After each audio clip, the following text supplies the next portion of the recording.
The vastness of space had never felt more isolating than it did from the observation deck of Vortex Station.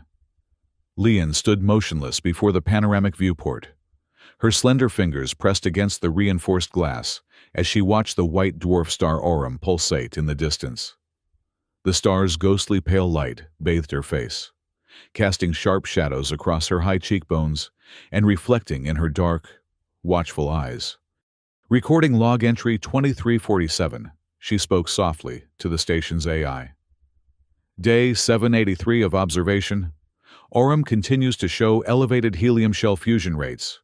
Predictive models suggest pre-supernova status within approximately 3 standard months. The 32nd century had brought humanity to the far reaches of the Milky Way arm, with colonies and outposts scattered across hundreds of star systems. Yet even with faster-than-light travel and quantum communication networks, the universe remained vast enough for solitude. Vortex Station had been Lian's home for nearly 3 years now, a sophisticated orbital observatory circling the dying star at a supposedly safe distance. Analysis complete. Dr. Nguyen. The station's AI announced, its voice calibrated to be soothing yet professional. Spectroscopic readings indicate accelerated fusion in the outer shell. The data has been archived in your personal database. Lian nodded absently, her thoughts drifting to memories of her brother. Min had been gone for 5 years now, lost in a mining accident near the asteroid belts of Proxima Centauri. They'd recovered his body, or what remained of it after the pressure seal failure. But Lian had never felt closure. She'd thrown herself into her astronomical research after the funeral, accepting the remote posting at Vortex without hesitation. Studying stellar death seemed fitting somehow. "Show me the simulation again," she requested, pulling herself away from the viewport. The holographic display flickered to life in the center of the observation deck, projecting a 3-dimensional model of Aurum. The white dwarf rotated slowly, its compressed mass containing the remnants of what had once been a magnificent main-sequence star. Now it was entering its final phase, a stellar corpse awaiting its spectacular end. "I'm going to witness your last breath," Lian whispered to the projection. "Every moment, every fluctuation, the perfect record of a stellar death." She reached toward the simulation, her hand passing through the glowing representation. Science had been her refuge, her comfort. Understanding the mechanics of stellar evolution gave her a sense of control that had been absent since Min's death. Stars lived and died according to predictable physical laws. There was something comforting in that certainty. The station trembled slightly, causing Lian to grab the edge of the console for balance. "Warning," the AI announced. "Unexpected solar flare detected. Radiation shields at maximum." Lian frowned. White dwarfs weren't known for flare activity of this magnitude. She quickly pulled up the sensor data, her practiced eyes scanning through the readings. "This doesn't make sense," she muttered, comparing the new data with previous observations. "The fusion rate is increasing exponentially. These energy signatures, they're all wrong for natural processes." She worked through the night cycle, analyzing the anomalous readings. By morning, dark circles had formed under her eyes, but a growing sense of alarm had replaced her fatigue. "Computer, establish secure communication with Earth Science Authority." "Communication established. Encrypting channel." Lian took a deep breath. "This is astronomer Lian Nguyen, ID 78932V, stationed at Vortex Observatory. I'm reporting a significant anomaly in the pre-supernova activity of white dwarf Aurum. Our sensors have detected what appears to be artificial interference with the star's natural fusion processes. I've identified energy signatures consistent with advanced gravitational manipulation technology, requesting immediate consultation and advisement." The response came after several minutes of delay. "Dr. Nguyen, this is Director Sato. Your report has been received and classified under Protocol Omega-7. Continue standard observation procedures, but undertake no additional investigations. A specialist team will be dispatched within 48 hours. Maintain radio silence regarding your findings. Acknowledge. Lean frowned at the screen. Acknowledged, Director. However, I should note that the acceleration rate indicates potential supernova within 60 days, rather than the previously calculated 90. The nearest trade route is only 3 light weeks away, if the shockwave is stronger than expected. We understand the implications. Doctor, maintain your position and standard protocols. Sato out. The communication ended abruptly, leaving Leon staring at the blank screen. Something wasn't right. The response had been too quick, too dismissive. And why the instruction to avoid further investigation? As chief astronomer on the station, observation was literally her job. She returned to the sensor logs, digging deeper into the unusual energy patterns. After hours of analysis, the evidence became impossible to ignore. The patterns matched experimental technology she'd read about in classified journals. Technology developed by Atlas Corp, the military-industrial conglomerate that had secured exclusive mining rights to several dying star systems. They're harvesting pre-supernova energy, she whispered to herself, the realization dawning with horror. They've placed some kind of device in the star's core to accelerate and extract the energy of the explosion. The implications were staggering. If the device malfunctioned, or if Atlas Corp had miscalculated, the resulting supernova could be catastrophically unpredictable. The shock wave could reach much further than anticipated, potentially affecting the heavily trafficked trade route that connected the outer colonies. Leon made her decision quickly. Official channels were compromised, likely by Atlas Corp influence. She would need to investigate herself, gather definitive evidence, and then alert the independent scientific community. She pulled up the station's personnel files, considering who she could trust. Dan Tran, the ship's engineer, had been with her for the entire mission, quiet, competent, and with no obvious corporate ties. Maura Kelvin, the security officer, was more of an unknown quantity, former military with an impressive service record, but also potentially loyal to Earth authorities that might be in Atlas Corp's pocket. Leon sent them both a message requesting an urgent meeting in her quarters. While waiting, she began downloading the sensor data to a secure personal drive. If her suspicions were correct, they would need to move quickly. Dan arrived first, his tall frame filling the doorway of her quarters. His perpetually oil-stained hands were clean for once, suggesting he'd been in the midst of rest cycle rather than elbow-deep in the station's engines. "You look like you haven't slept," he observed, concern evident in his voice. "I haven't," Leon admitted. "I need your help with something, but it's complicated." Maura entered before she could continue, her muscular form alert despite the late hour. The security officer's eyes quickly scanned the room, a professional habit that had initially unnerved Leon, but that she'd grown accustomed to over time. "What's the emergency?" Maura asked, remaining standing while Dan took a seat. Leon activated the room's privacy protocols before speaking. "I've discovered evidence of artificial manipulation of Orum's fusion processes. Someone has placed a device within the star to accelerate its path to supernova, likely for energy harvesting." She displayed the sensor data on her personal console, explaining the anomalous readings and energy signatures that matched experimental Atlas Corp technology. Both Dan and Maura leaned in, their expressions growing increasingly troubled as the explanation continued. "If this device malfunctions, or if they've miscalculated the containment parameters, the resulting supernova could be far more powerful than anticipated," Leon concluded. "The shock wave could reach the Helios trade route, potentially destroying any ships in the vicinity." "Have you reported this?" Maura asked, her voice sharp. "Yes, but the response was concerning. I was told to cease investigation and wait for a specialist team. But given Atlas Corp's influence with Earth authorities, I'm not confident the response will be adequate or timely." Dan rubbed his chin thoughtfully. "What are you proposing?" "We take the research shuttle closer to Aurum. I need clearer readings of the device, something that can't be dismissed or covered up. With your expertise, Dan, we could modify the shuttle's sensors to penetrate deeper into the stellar core. That's against protocol, Mora stated flatly. No vessel is authorized to approach closer than the current orbital distance. People could die if we don't act, Lian countered. Thousands of them, on ships that have no idea they're heading into danger. A tense silence filled the room. Lian could see the conflict playing out on their faces. Duty versus the greater good.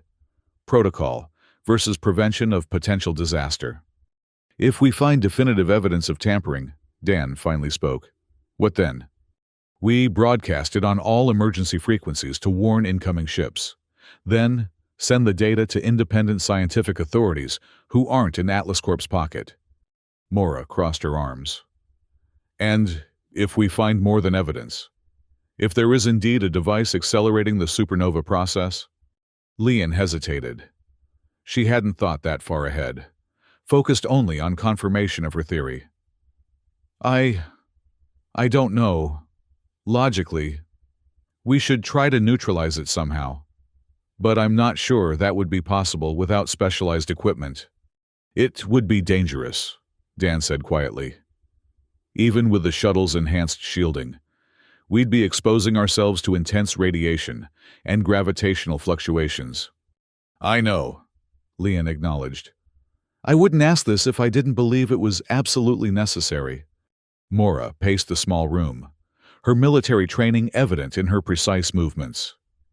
If what you're suggesting is true, this isn't just a scientific anomaly. It's potentially an act of corporate terrorism, risking thousands of lives for profit. Exactly, Lian said, relieved that the security officer understood the severity of the situation. I'll help modify the shuttle, Dan decided.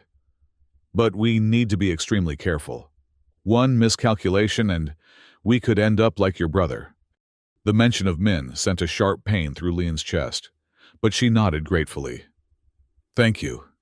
Mora stopped pacing and turned to face them both. I'm coming too. If there is a device that needs to be dealt with, you'll need security expertise.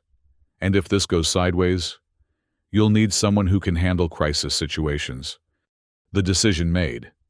They spent the next few hours preparing. Dan worked on modifying the shuttle's sensors and reinforcing its radiation shielding, while Mora secured weapons and emergency equipment. Lian gathered all the data she had collected so far and programmed the station's systems to continue automated observation in their absence. As they boarded the research shuttle in the early hours of the station's artificial morning, Lian felt a mixture of determination and fear. The small vessel wasn't designed for extended missions this close to a star, but it was their only option. Final systems check complete, Dan announced from the pilot seat. Shields at maximum capacity. Cooling systems enhanced. We should be able to maintain position for approximately 6 hours before heat buildup becomes critical. That should be enough time, Lian said, strapping herself into the science officer's chair. We only need clear readings of the core. Mora finished securing their equipment and took the third seat. I've set the station's security protocols to level 4. Anyone attempting to dock during our absence will face enhanced verification procedures. The shuttle detached from Vortex Station with a gentle shudder, its engines humming to life as Dan guided it toward the dying star. Through the forward viewport, Aurum grew steadily larger, a pulsating white orb against the black canvas of space.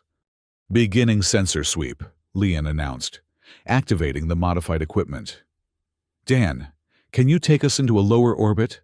I need to get past the outer radiation layers to see the core clearly. The engineer nodded, his hands moving confidently over the controls. Adjusting course. Be prepared for some turbulence as we enter the outer corona. The shuttle trembled as it descended into the star's outer atmosphere. The radiation shields glowed blue with the strain of deflecting the intense energy surrounding them. Temperature warnings flashed across the control panels. But Dan calmly adjusted the cooling systems to compensate. I'm getting something, Lian said excitedly. her eyes fixed on the sensor readings. There's definitely an artificial structure within the core. The energy signature matches experimental gravity manipulation technology. She transferred the readings to the main screen, allowing the others to see the evidence. The device appeared as a dark shadow within the swirling stellar material, its presence creating distinct distortion patterns in the natural fusion processes. "Can you determine its purpose?" Mora asked, leaning forward to study the image. "It's designed to accelerate and channel the energy of the fusion reactions," Lian explained. "Essentially, it's forcing the star to burn faster while harvesting the resulting energy. But it's unstable. The containment field is fluctuating. If it fails completely..." A sudden jolt interrupted her, throwing them against their restraints as the shuttle lurched violently. "Plasma surge!" Dan shouted, his hands flying over the controls. "The star's activity is increasing!" Warning alarms blared throughout the cabin as the shuttle system struggled to compensate for the unexpected energy wave. The lights flickered, then stabilized as auxiliary power kicked in. "Communications are down," Mora reported, checking the damaged systems. "We've lost contact with the station." Lian felt her heart racing as she checked the sensor readings. "The device is becoming more unstable. I think our presence may have triggered some kind of defensive protocol." Another jolt rocked the shuttle, stronger this time. One of the secondary control panels exploded in a shower of sparks, causing Dan to curse as he battled to maintain their position. "We need to retreat," he urged. "The shuttle can't withstand much more of this." "Just a few more minutes," Lian pleaded, frantically recording the sensor data. "I almost have enough evidence to prove intentional manipulation." A third surge hit them before Dan could respond. This one powerful enough to throw the shuttle into an uncontrolled spin. Warning indicators flashed red across every console as critical systems began to fail. "Main engines offline," Dan shouted over the alarms. "Switching to emergency thrusters." The shuttle continued to tumble, the star's swirling surface appearing and disappearing from the viewport as they spun. Lian gripped her console tightly, fighting against vertigo and fear. "There's a moon!" Mora pointed through the viewport during one of their rotations. "Small asteroid. Looks like it has some kind of atmosphere. Can we reach it?" Dan's face was tense with concentration as he fired the emergency thrusters in careful bursts, gradually bringing their spin under control. "Maybe. It's our only option at this point. Brace for a rough landing." The golden asteroid grew larger in the viewport as Dan guided their damaged vessel toward its cratered surface. The shuttle's remaining systems strained under the effort, heat warnings blaring as they entered the thin atmosphere. "Impact in 30 seconds, Dan called out. "Secure yourselves!" The landing was violent, a series of bone-jarring impacts as the shuttle skidded across the rocky terrain before coming to rest at the edge of what appeared to be a massive canyon. For several long moments, the only sound was the hissing of damaged systems and the labored breathing of the 3 crew members. "Status report," Lian finally managed, releasing her death grip on the console. "We're alive," Dan replied grimly. "That's the good news. The bad news is that main engines are completely fried. Life support is functional but limited. Communications are still down." "External conditions?" Mora asked, already retrieving emergency equipment from a storage compartment. Lian checked the environmental sensors. "Thin atmosphere, not breathable. High radiation levels. Surface temperature approximately 300 degrees Celsius. But there appear to be deeper caverns that might be cooler." "We need shelter and a way to repair the communications array," Mora decided, her training taking over. "I suggest we gather essential supplies and find one of those caverns. The shuttle's hull integrity is compromised. We can't stay here long." They worked quickly, collecting emergency rations, portable scientific equipment, weapons, and survival gear. The environmental suits they donned were designed for short exploratory missions, not extended survival, but they would have to suffice. As they prepared to exit the shuttle, Lian paused to download the sensor data they'd collected. Even in their desperate situation, she couldn't abandon the evidence that had cost them so dearly. "Ready?" Mora asked, checking the seals on Lian's suit one final time. Lian nodded, securing the data drive in a radiation-proof container. "Ready?" The asteroid's surface was a hellscape of golden rock and flowing magma. Their suits' cooling systems worked overtime as they made their way toward a dark opening in the side of the canyon. The gravity was light, approximately 0.3 Earth standard, allowing them to carry more equipment but making movement awkward and bouncy. "This place is incredible," Lian couldn't help remarking, her scientific curiosity momentarily overriding their dire circumstances. The composition appears to be primarily gold-infused silicates. It must have been part of a larger body that was torn apart when Aurum went through its red giant phase. "Fascinating," Mora replied dryly. "Let's admire the geology after we're not in immediate danger of being cooked alive." The cavern entrance provided welcome relief from the scorching surface. As they ventured deeper, the temperature dropped to more manageable levels, and the natural formation gave way to something unexpected: carved tunnels with smooth walls and what appeared to be artificial lighting fixtures, long since darkened. "Someone's been here before," Dan observed, running a gloved hand along the unnaturally smooth wall. "Atlas Corp," Lian guessed. This would be the perfect place to monitor the device they placed in the star. Close enough for direct observation, but naturally shielded from the worst of the radiation. They followed the tunnels deeper, their suit lights illuminating a complex network of chambers and passages. Eventually, they emerged into a large cavern that confirmed Lian's suspicion. A sophisticated laboratory had been established here, though it appeared to have been hastily abandoned. "Look at this," Mora called, gesturing toward a computer terminal that still showed signs of power. Dan examined the system. "It's on some kind of backup power. Very low energy signature. Probably designed to maintain essential functions for years, without attention." "Can you access it?" Lian asked eagerly. The engineer nodded. "Give me some time. The security protocols are sophisticated, but they weren't expecting visitors." While Dan worked on breaching the computer system, Lian and Mora explored the rest of the laboratory. They found living quarters, supply rooms, and most importantly, a communications array. "This could be our way out of here," Mora said, examining the equipment. "It's designed for deep space transmission. If we can get it working, we could contact Vortex Station or even send a direct message to Earth." "Focus on that," Lian suggested. "I'll help Dan with the lab computers." Hours passed as they worked. The air in their suits grew stale, forcing them to connect to emergency oxygen supplies found in the abandoned facility. The radiation-shielded walls of the laboratory allowed them to remove their helmets for brief periods, a welcome relief from the claustrophobic confines of the environmental suits. "I'm in," Dan announced finally, his tired face illuminated by the glow of the terminal screen. "You were right. Lian.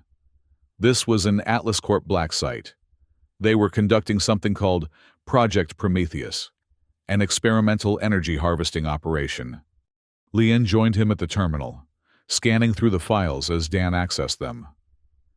"The device in Aurum's core is a prototype. They were attempting to accelerate the supernova process in a controlled manner, capturing the energy for weapons development." "Weapons?" Mora looked up from the communications array she'd been repairing. "What kind of weapons require that level of energy?" "Planet killers," Lian said grimly, reading from the screen. "Technology that could destabilize a star from a distance, triggering a premature supernova. The ultimate strategic weapon. No defense possible." The implications hung heavy in the air. Such technology would shift the balance of power in the colonized galaxy, giving whoever controlled it the ability to threaten entire star systems with destruction. "There's more," Dan said, accessing deeper files. "The device in Aurum isn't the only one. They've placed similar prototypes in 3 other white dwarfs across this sector." "We need to warn everyone," Lian insisted. Mora, how's the communications array coming? Almost there. I've bypassed the damaged sections and rerouted power from the auxiliary systems. We should be able to send a tight beam transmission to Vortex, but I can't guarantee anyone will receive it. As they worked frantically to establish communications, Dan continued exploring the computer system. His expression grew increasingly troubled as he delved deeper into the files. "Lian," he called, his voice tight with alarm. "You need to see this." She joined him at the terminal, where a schematic was displayed on the screen. It showed a second device, similar to the one they detected in Orum's core, but with significant modifications. "What am I looking at?" she asked. "It's a supernova trigger," Dan explained, "designed to work in conjunction with the energy harvester. According to these logs, they installed it as a failsafe. If the harvester became unstable or if unauthorized personnel attempted to interfere with the operation, it would trigger an immediate supernova," Lian finished, horror dawning. "And it's here? On this asteroid?" Dan nodded grimly. "In a chamber beneath this laboratory, and based on these readings, I think our presence may have activated it." A sudden tremor shook the cavern, sending equipment crashing to the floor. Dust and small rocks rained down from the ceiling as the three of them struggled to maintain their balance. "What was that?" Mora demanded, abandoning the communications array to join them. "The trigger," Lian said, her voice hollow. "It's starting the chain reaction. How long do we have?" Dan studied the readouts, his face pale. "Hours, maybe less. The process has begun, but it's gradual. The device sends a signal to its counterpart in Orum's core, instructing it to collapse the containment field all at once, instead of the controlled release they intended." "Can we stop it?" Mora asked, her military pragmatism asserting itself despite the dire news. "Maybe," Dan said, though his tone conveyed doubt. "The trigger device appears to be in a secured chamber below us. If we could reach it, I might be able to disable the transmission signal. Then that's what we'll do," Mora decided. "Where's the access point?" Another tremor, stronger than the first, interrupted them. The lights flickered, and a distant rumbling sound echoed through the tunnels.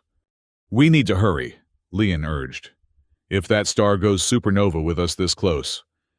They gathered what equipment they could carry and followed Dan's directions to a sealed doorway at the far end of the laboratory.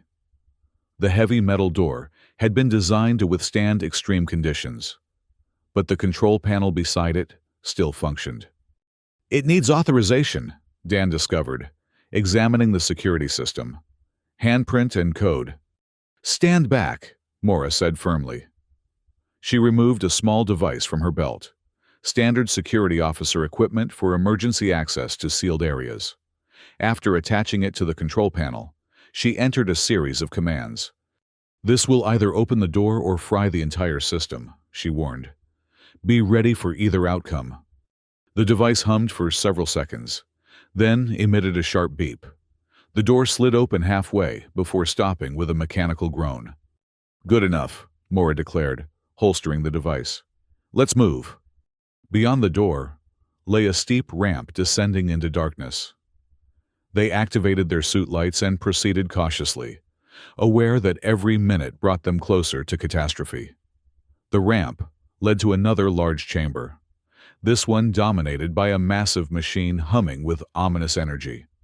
"The trigger device," Dan confirmed, approaching a control console. "It's already in the activation sequence." Lian joined him at the console, studying the readouts. Her astrophysics training allowed her to understand the basic principles, though the specific technology was beyond her expertise. "It's using quantum entanglement to communicate with the device in Orum," she realized. "That's why it works despite the distance and interference. They're linked at the quantum level." "Can you stop it?" Mora asked, keeping watch near the entrance. Dan's fingers flew over the controls, attempting to access the core programming. "It's heavily encrypted. I can slow the process. Maybe buy us some time, but a complete shutdown would require administrative access we don't have. Another violent tremor shook the chamber, nearly knocking them off their feet. The intensity of the machine's humming increased, and warning indicators flashed across the console. "What's happening?" Lian demanded, steadying herself against the edge of the console. "The process is accelerating," Dan replied grimly. "Something's wrong. The quantum link is becoming unstable, probably due to the increasing energy fluctuations in Orum's core." Mora moved to join them, her expression tense behind her helmet visor. "What does that mean for us?" "It means we have less time than I thought," Dan explained. "The trigger is sending erratic signals to the harvester. Instead of a controlled collapse, it's causing random failures in the containment field. Orum could go supernova any minute." The realization hit Lian like a physical blow. They were trapped on this asteroid, with no functioning ship and no way to escape the coming blast. If Aurum exploded now, the shockwave would vaporize the asteroid and everything on it, including them and the evidence they'd discovered. "The communications array," she remembered suddenly. "Mora, did you finish the repairs?" "Yes, but we were interrupted before I could test it. It should be functional, but—" "We need to send a message immediately," Lian insisted. "Even if we can't stop this, we can warn others. The trade route, the other stars with Atlas Corp devices. People need to know." They hurried back up the ramp, fighting against increasingly violent tremors that sent rocks and equipment crashing down around them. The laboratory was in disarray when they returned, with collapsed ceiling sections and damaged equipment. "The array is still intact," Mora confirmed, quickly checking the system she'd repaired. "But we'll only get one transmission before the power fails." "Make it count," Lian said, already composing the message in her mind. "Send all the data we've collected about both devices, along with the locations of the other compromised stars from the Atlas Corp files." As Mora prepared the transmission, Lian felt a strange calm descend over her. The panic and fear receded, replaced by a crystalline clarity of purpose. They might not survive, but their discovery could save countless lives. "Wait," she said suddenly, a new thought forming. "The shuttle, it has a secondary propulsion system, right? For emergencies?" Dan nodded. "Yes, but it's not designed for atmospheric exit. It wouldn't get us far enough to escape the supernova." "We don't need to escape," Lian explained, her mind racing ahead. "We need to disrupt the quantum link between the trigger and the harvester. If we could position the shuttle between this asteroid and Aurum, the radiation from its engines might be enough to break the connection." "That's actually possible," Dan admitted, his expression thoughtful. "The quantum entanglement is remarkably stable, but it's also delicate. Sufficient interference at the right frequency could disrupt it." "But someone would need to pilot the shuttle manually," Mora pointed out. "The autopilot systems were damaged in the crash. The implication hung in the air. A suicide mission." "I'll do it," Lian said quietly. "This is my research, my discovery. I brought us here." "No," Dan protested immediately. "I'm the engineer. I know the shuttle systems better than anyone. It should be me." "You're both wrong," Mora interrupted. "I'm the security officer. Protecting the crew is literally my job description." They stared at each other, the tension broken by another violent tremor that sent a large section of the ceiling crashing down mere meters from where they stood. "We don't have time to argue," Lian insisted. "Mora, you need to stay and send the transmission. Dan, you need to disable the trigger device as much as possible to buy us time. I'll take the shuttle." Before they could protest further, Lian grabbed the data drive containing their evidence. "This is my decision. Min died because safety protocols were ignored for profit. I won't let more people die that way." The mention of her brother silenced their objections. They had all known the pain that drove her, the guilt she carried for not having been there when Min needed help. "You'll need this," Dan said finally, removing a small device from his equipment belt. It's a pulse generator. Set it to these frequencies and activate it when you're in position between the asteroid and the star. It should amplify the radiation interference enough to break the quantum link. Lian took the device, her hand brushing against Dan's in a brief moment of connection. Thank you. Take this too, Mora added, handing over her service pistol. Just in case you encounter any resistance. Lian nodded, understanding the implication. If Atlas Corp had other personnel or automated defenses in the area, she might need protection. They made their way back to the surface together, fighting against increasingly violent tremors and falling debris. The golden landscape had changed dramatically in the hours they'd spent underground.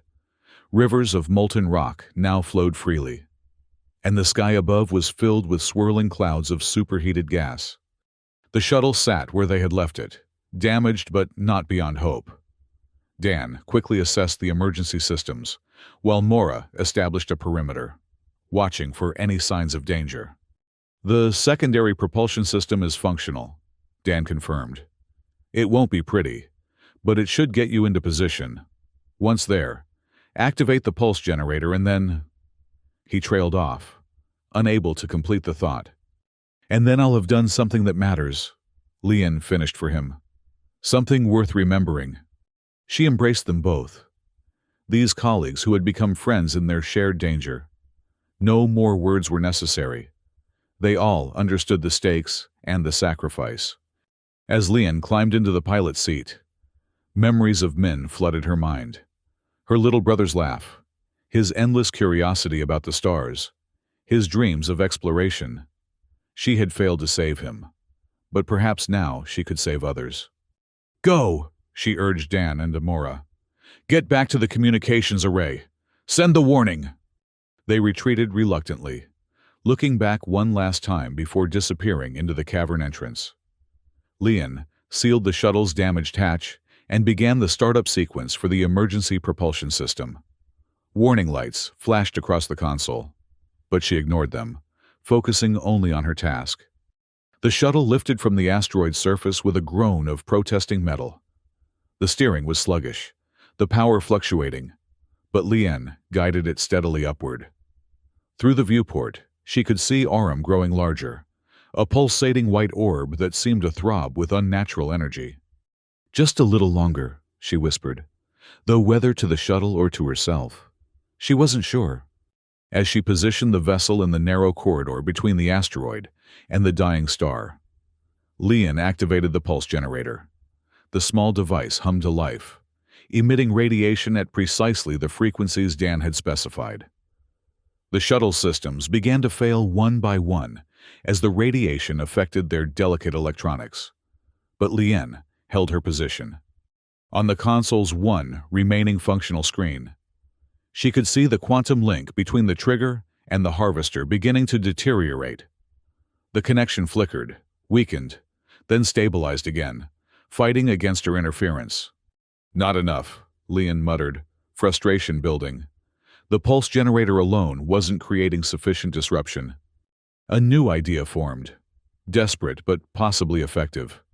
If she overloaded the shuttle's remaining power cells and detonated them while the pulse generator was active, the resulting explosion might create a radiation surge strong enough to permanently break the quantum link.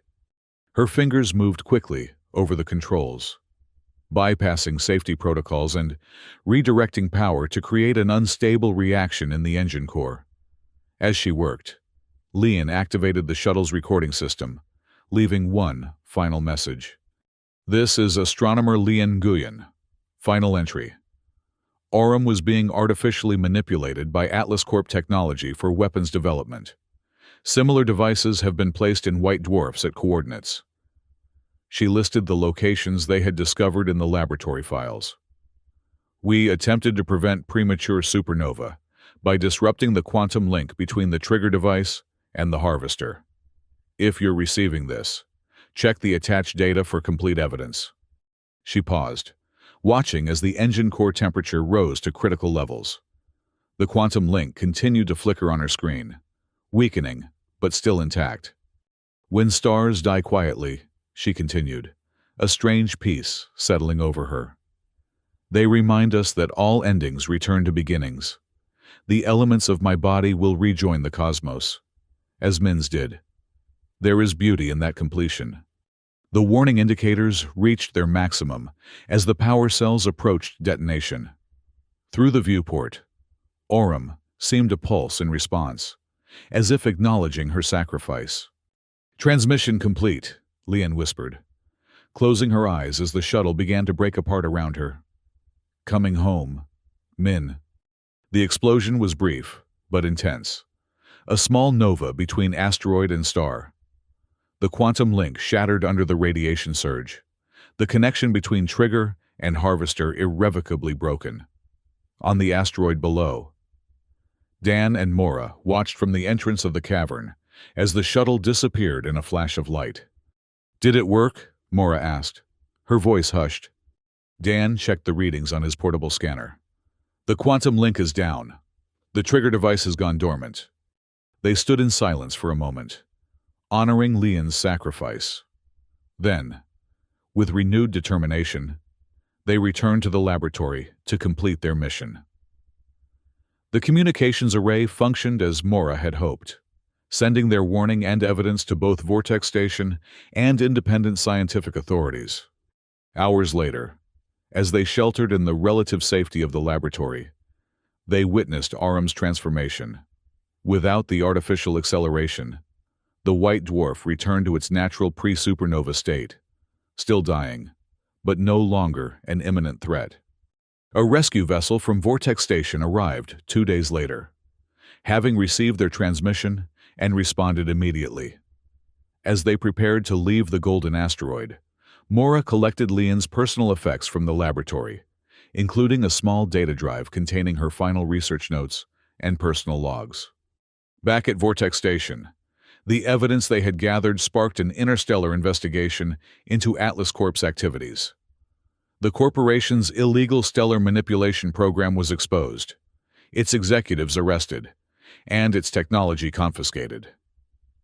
The other white dwarfs with harvester devices were located and carefully neutralized. In Lian's quarters, untouched since their departure, Mora found a small, holographic image of Min. She placed it alongside the data drive containing Lian's final message, creating a simple memorial to the astronomer who had given her life to save countless others. The final entry in Lian's personal log, recorded days before they had discovered the anomaly, seemed eerily prophetic. "When stars die quietly, they remind us that all endings are also beginnings. The elements forged in their hearts scatter across the cosmos, seeding new worlds, new possibilities. Perhaps that is the greatest lesson astronomy teaches us, that nothing truly ends. It only transforms." Vortex Station continued its orbit around Aurum, now with a new mission, to observe and document the natural death of a star, preserving the legacy of the woman who had understood that even in endings, there is beauty and purpose. When the white dwarf finally reached its supernova stage years later, the resulting explosion seeded the surrounding space with elements that would, in time, form new worlds and new possibilities, a testament to the eternal cycle of cosmic death and rebirth that Lian had given her life to protect.